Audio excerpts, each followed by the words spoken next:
Are you ready to be the best that you can be? Join hybrid business coach and consultant Charity Brown and her guest as they give you behind-the-scenes access to the insider tips and tricks that will help you take your business to the next level. Charity has an extraordinary approach to boosting businesses to break out of their modes, influence their industries, and become leaders of their packs. And she's ready to pass this inspiring knowledge on to you today. Learn how to change your game and build your business into what you've always dreamed of, right here on the Create Clarity with Charity podcast. Entrepreneurs do. We take those risks. We jump when no one else will, and that's like the fire inside. That's like, hey man, I'm going to push it because I know, with certainty, or, you're so confident in your skill or your trade that you're like, no, I know I got this.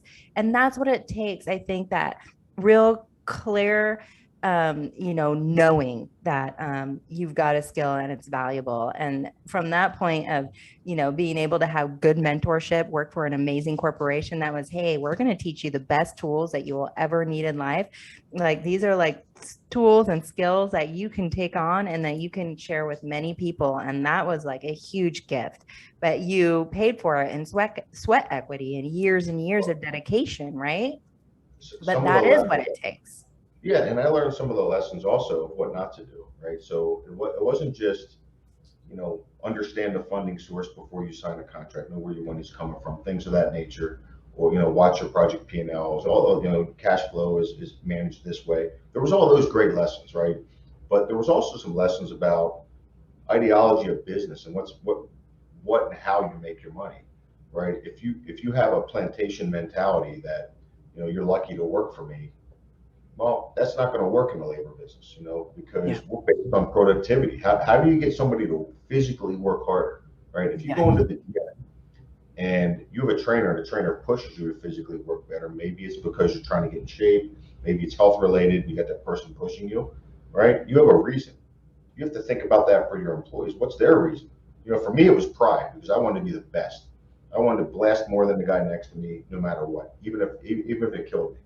Not everyone has that drive, right? So how do you then build a system and build a place where folks can come and you can extract that out of them, and then they get paid for what they did? Not, hey, you're lucky to work here, right? That mentality only gets you so far, right? So a lot of what I saw and a lot of what I came from, that was the mentality. You're lucky to have a job. And I always thought, well, I treated my guys different, and I asked them questions, I talked to them, and I found a way to get better productivity, which then of course allowed me to be more competitive, which allowed me to grow the book, and the rest of the story. But again, if you're in the labor business, the most important asset you have is your people. Yeah. So if you treat them poorly, again, if my most valuable asset's a piece of equipment, I'm going to maintenance it and take care of it and ensure that I can get it giving me as much as it can give me. And if your most valuable resource is human beings, you can't just oil once in a while and change parts, right? You have to invest in them as well. And that's the biggest difference between our business model, I think, and some of the other folks out there that are just labor shops. You do a day's work, you leave, and no one gives a shit or knows your name or cares. So, right. And that's why you really are so unique with Champions. Like, that's why have you on here on the Create Clarity with Charity podcast, because you are one of those evolutionary entrepreneurs that sees the holistic view from 1,000 feet, that you understand how important the people are and investing in them, and bringing the mentorship within the fabric of your framework of your organization. So it's not just come clock in and clock out, but you actually nurture your guys. You actually provide them with very family developed and drive and legacy and business ownership. And you probably do profit sharing and share the wealth. I can tell you're like a generous person like that. And with, inspiring them instead of, driving them to work harder and sweat harder. Right. And that's culture, right? I mean, that's really, when you hear businesses talk about their culture, I think last year we won best and brightest. I think we won it again this year. that speaks to not just our craft out in the field, but it speaks to our folks that are working in the different offices as you're scrolling through.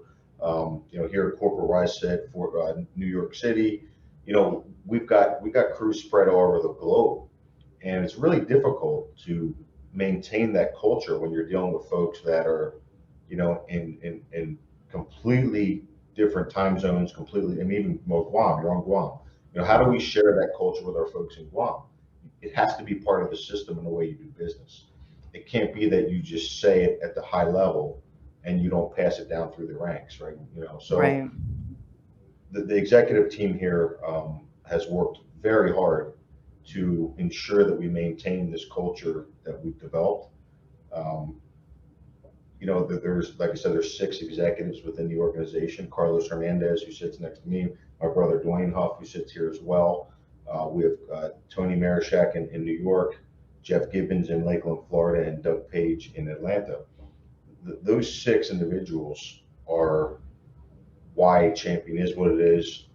It's why we have the success we've had, and their passion, motivation, and drive is what encourages all of us, right? We get up and we push to keep that momentum. So that's really, I think, the biggest differentiating piece between us and many of our competitors. Yeah.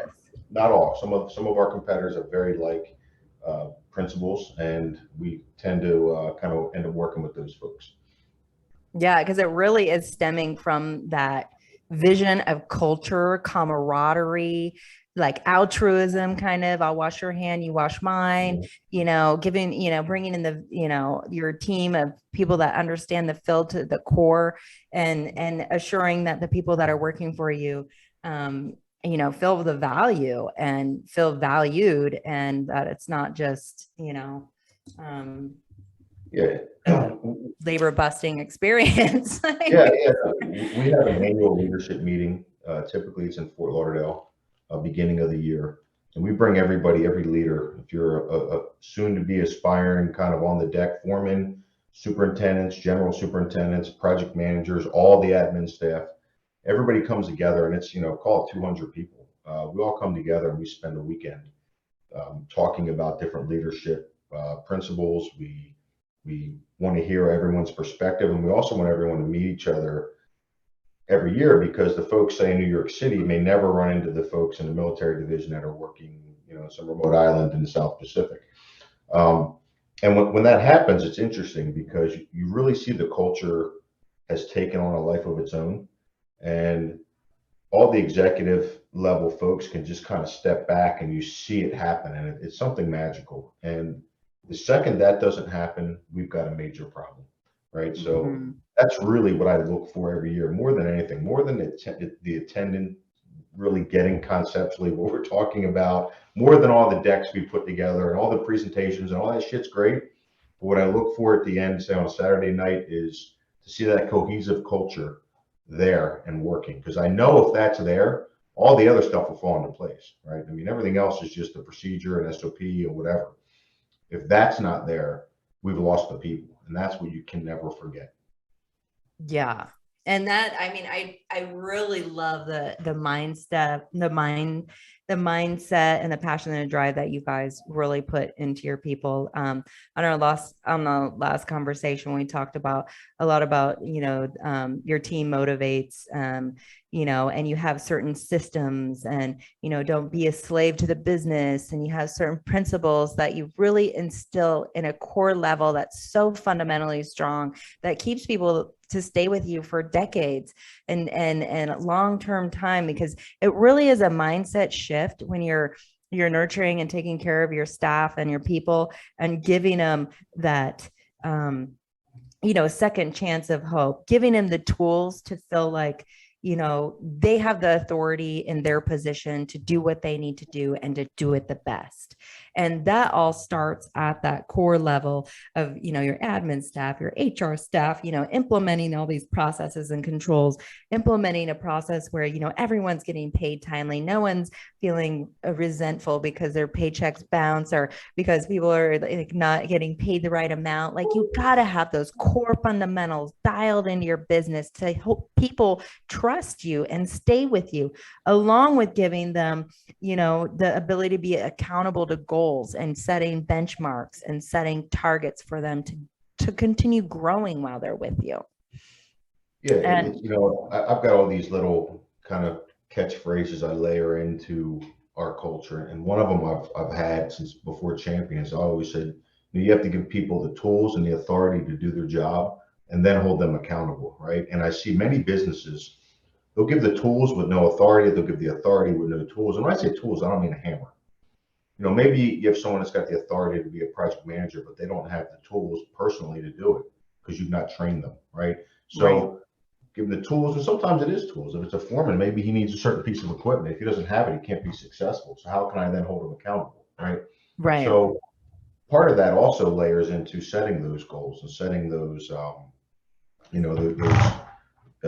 future advancement in career. And some folks are happy. Some folks say, I'm at this level. This is my goal. I want to be here. And you also have to recognize that as a leader and say, okay, I don't want to push someone into a place where they don't want to be and they're not comfortable, because then I'm setting them up to fail, right? So, but most leaders are not geared that way. Most leaders want to continue to progress.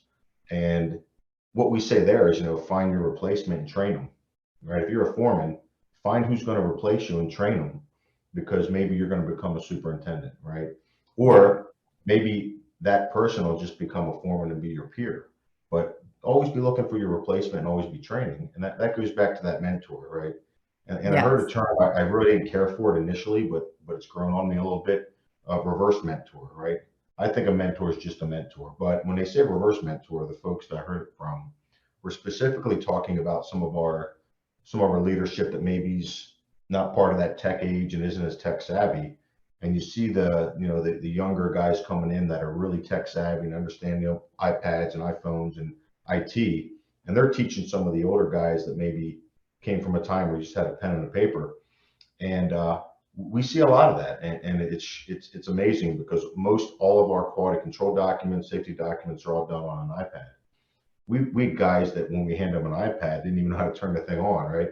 And now I see the reports and they're marking them up, and they're taking drawings, and it's that empowerment to say I don't know and I want some help is another part of our culture that it's very difficult when I get, in construction, like many businesses, nobody wants to say I don't know.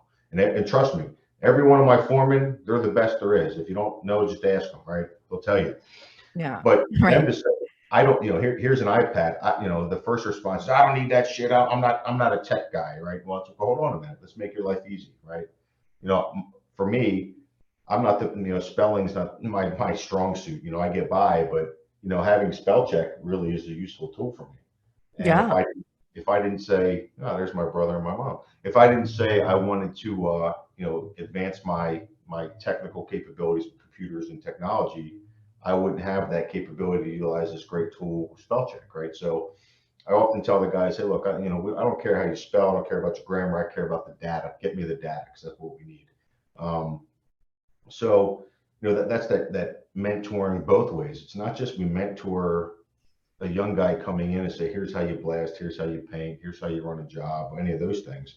But let's hear from the young guys and see what they see and what they think.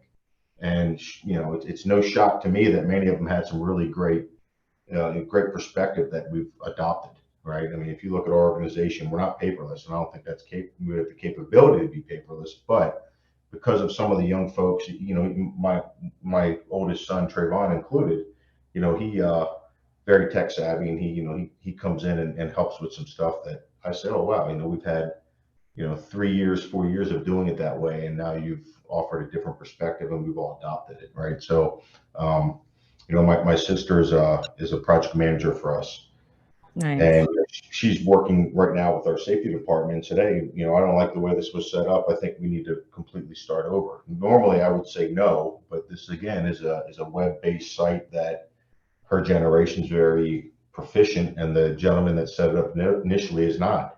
Right. So, again, back to the culture, that's that kind of that revert, the term reverse mentoring.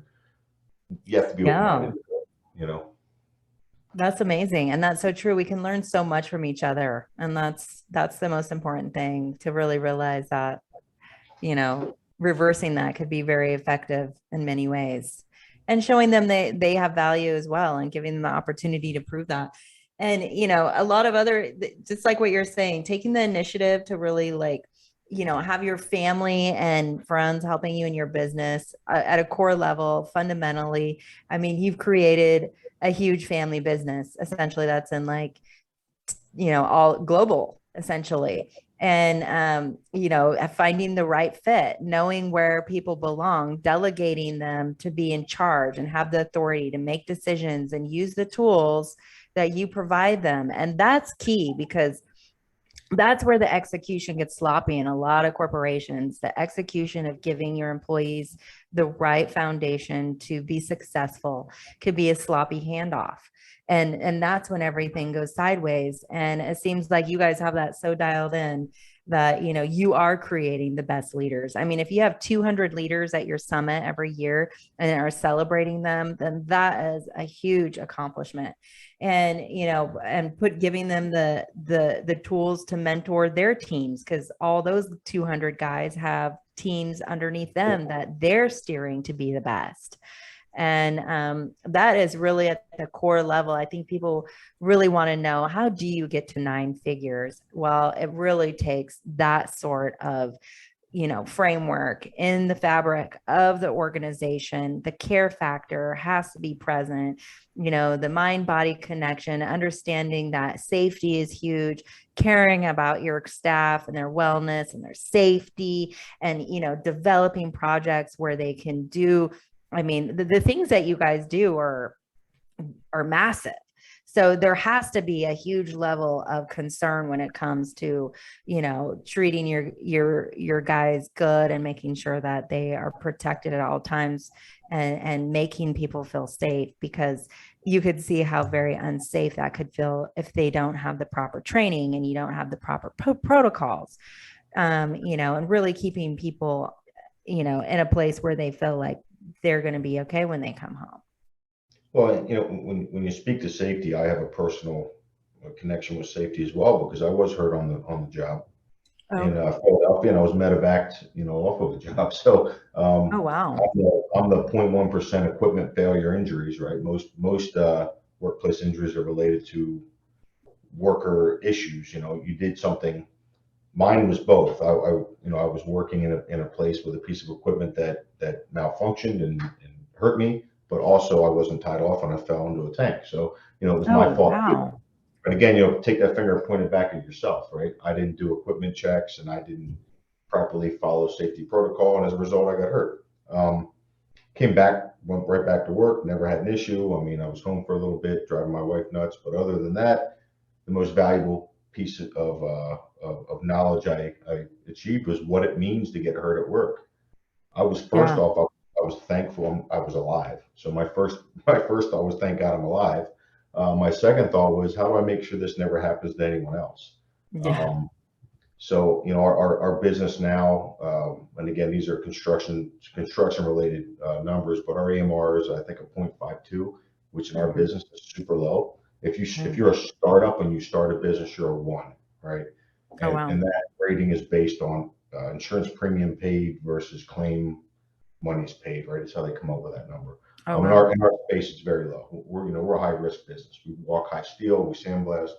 So safety is a personal thing. It's not about that number, but how do you get to that number? You can't get to that number unless you take it personally and you care.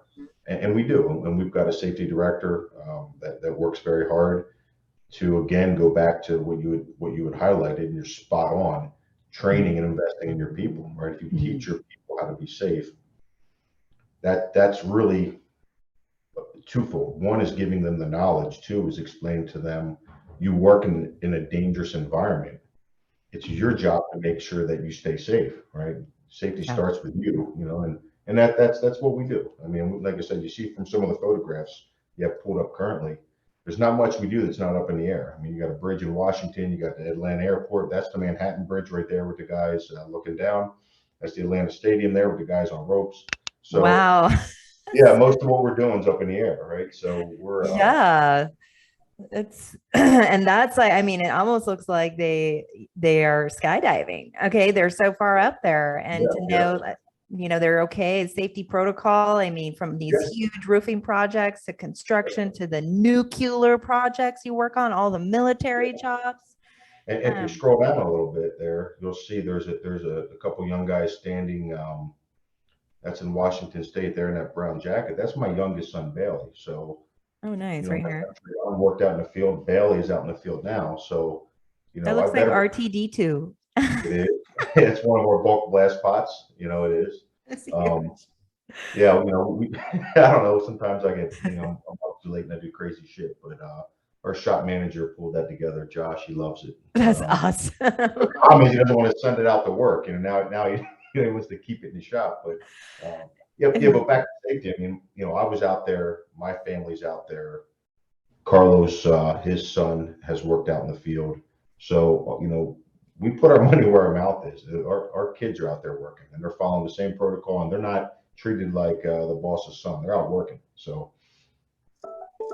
Yeah, and that's why I love it. I love what you're doing, and I mean, it's obviously a huge success, and I know you probably have some really big things in the future planned, new big projects, and probably bringing on a ton of new guys. So is there anyone out there for our listeners that, are into construction and learning the ropes that you can encourage them maybe to apply with you guys, or what key, elements within the new hires are you looking for, or how can they prime themselves perfectly to align with a company like yours, or maybe even start their own? Well, I always say we look for good people first, right? If you're a good person, I can make you a good blaster. If you're a good person with an education, I can make you a good estimator or project manager. I can't make a bad person a good person. So for hiring managers, I would say, think about those things, because, understand to hire good people. If you're looking to get hired with a company like ours, I don't hire based on resume. It may get you in the door, but it's the feeling I get when I talk to you. So Nice. Be yourself. Don't try to appease what you think your hiring manager wants to hear. Be yourself, because that's the best thing you have is yourself. Bet on you. Don't bet on something that's not real. All right. In today's world, with all the social media and all this other stuff, and I think that the younger generation sometimes loses sight of the fact that your uniqueness and your differentness sometimes is why you're special, and that can get you the job. So, Yes. And I love your quote. The best leaders take guys that don't work and make them the best. That's right. Right. And that is really true for your work ethic and your team here. And that maybe, that internal mentorship and advising that you guys do for your team is just really monumental and amazing. It's interesting because you talked about defining mentors or moments, and I learned that lesson from my brother Dwayne. He was a Marine, and Carlos was a Marine, and my brother Dwayne ran a boat company where they took rubber Zodiac boats, and they would take like Navy SEALs or Force Recon from, say, a ship into wherever they were going, and he got some of the worst Marines in other folks' opinions and had one of the best companies out of them. And he says, I just need good people.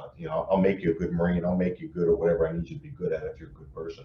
And he motivated them. And I think their name's still on the wall in his barracks in Camp Lejeune for his active duty, for the Marine Corps. So I learned that lesson from my older brother, and I just took it and just really analyzed it and put it to work here at Champion. And currently a lot of our leadership, I'll say, well, why aren't you getting the production rates you think you should be getting? And they say, well, these damn blasters are not getting enough work. And I said, well, you're leading them.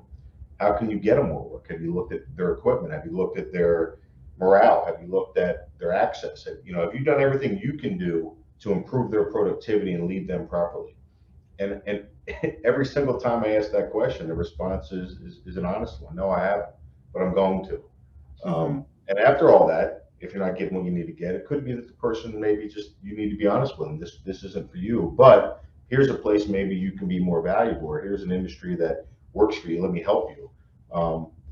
It's not our model to just, not that it doesn't happen, but it's not our model to just say, you're not right, go. I encourage all of our leaders, if you let somebody go, to be honest with them so that they can work on it and fix it, right?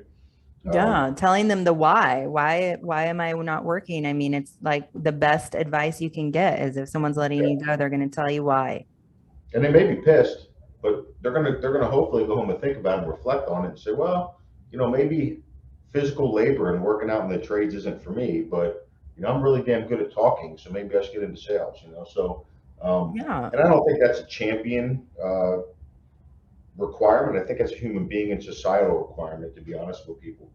And we're so worried about people's feelings, and we live in such a litigious space. Sometimes it's hard to do that, but again, I think we need to answer to a higher calling sometimes, which is the society we live amongst, and that's important to me, that we're clear with folks when they don't make it why. Yeah. And our biggest failures and, situations like getting fired or, closing a business, we don't always get the why. And we have to spend time really deep diving, trying to figure out, why did I have that lesson? What is it about me that I need to change? What can I do differently next time? And it's actually like the best foundation for self-help, to really give that inside, advice and opinion. So I love that. If you've never failed, you've never tried. So if you're one of those people that wants to argue you've never failed, then I question your effort, right? Yeah. Because I can tell you, I failed a lot, and there was times when it was tough to turn that finger back around and point at myself and say, "Hey, dumbass, that was you. That was your own ego, or that was whatever. Fix it." But you're right. You're spot on. They are the best growing moments for any entrepreneur. And when you can say, I don't know, but I'm going to find the best damn person that does know, and then you attach yourself and you support them and learn from them, that's how your organization can grow and scale. You can't scale by yourself unless you're maybe an actor or a musician, but even then they've got a huge support staff, right? They may be the end product, but someone's supporting that effort. And for us, my biggest hurdle I have with many folks that I elevate or give a promotion to is that they have a difficult time delegating, and that's about control, right? They got to where they got because they're good at what they're doing, but can they take the next step and mentor and train and manage, right? And that's a differentiating point between a management role and a doer role. If you can do something very good, congratulations. Doesn't mean you can manage. A great example is an attorney. You may be the best attorney on the planet. If you're a one-man shop, great. But if you need to have 150 attorneys, can you manage them? Maybe not, right? So I think of our project management that way. Yeah. And that's like the in-house mentoring and coaching mindset of the management team that you guys have developed there is probably the backbone and the fuel to the 10xing where you are again. I mean, because if you're encouraging your people, they'll want to work harder for you. They'll feel better about their work. They'll feel valued. They'll feel they have that purpose. They have that mission and driven.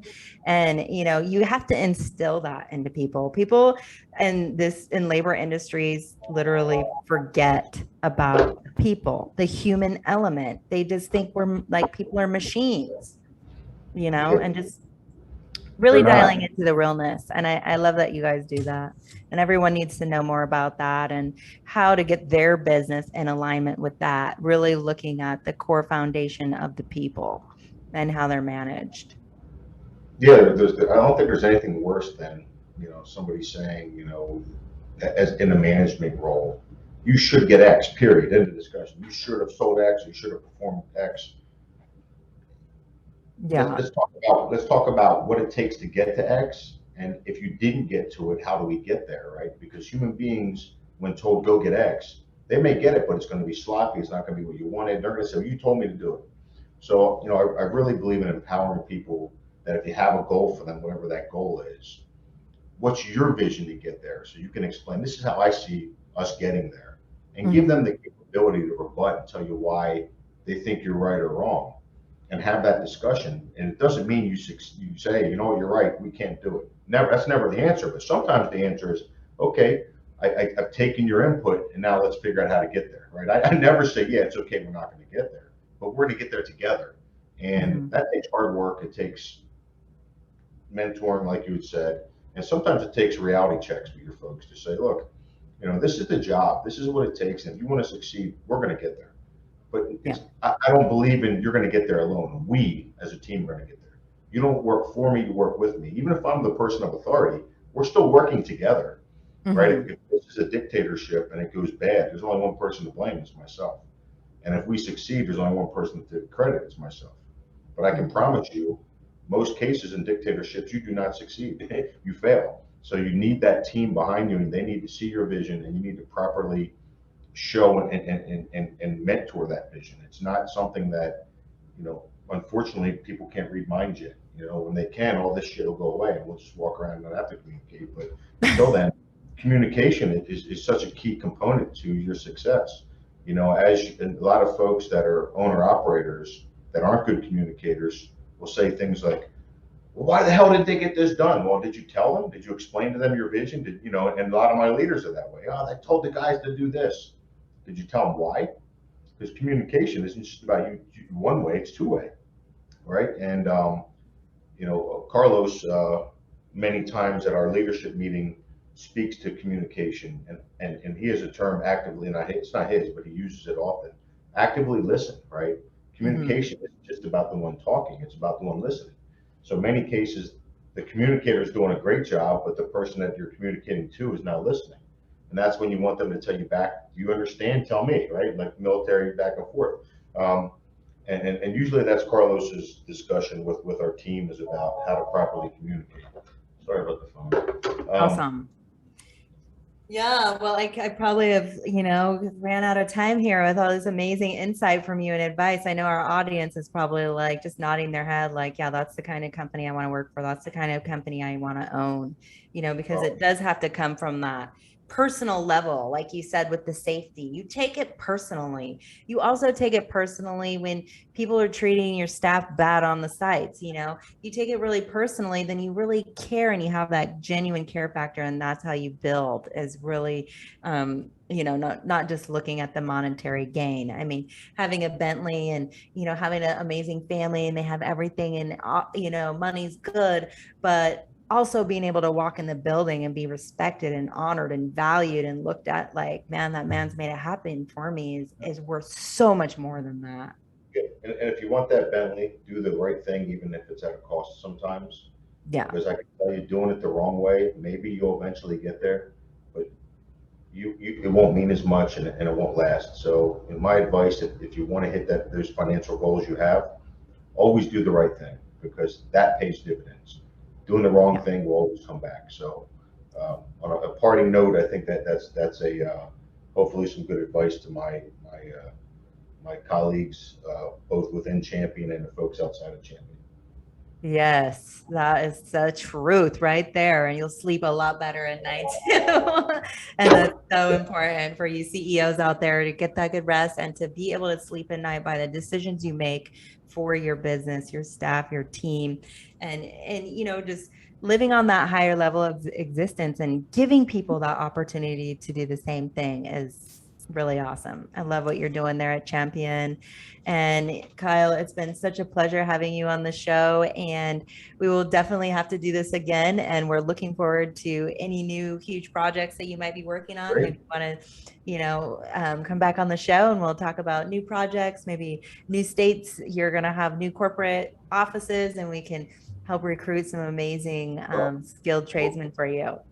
We're always hiring, and I think there's probably a longer conversation maybe you and I could have with some of your insight and some advice as well. So thank you so much for having me. I would come back anytime you want, but between now and then, I'm going to want to pick your brain. So thank you. Awesome. We'll get on that strategy call and you can pick my brain for another hour and we'll see, you know, how I can be of service. I really value what you're doing, and it would be a pleasure. So On that note, you guys, thank you for listening. I hope you really received some of that super insightful information from a man who's really gone from, homeless to driving an amazing Bentley, having a 9-figure corporation, and having a team of amazing men and women that are helping him grow. And it's really inspiring, Kyle. So once again, thank you. And we will chat soon. Sounds good. All Bye-bye. right. Bye.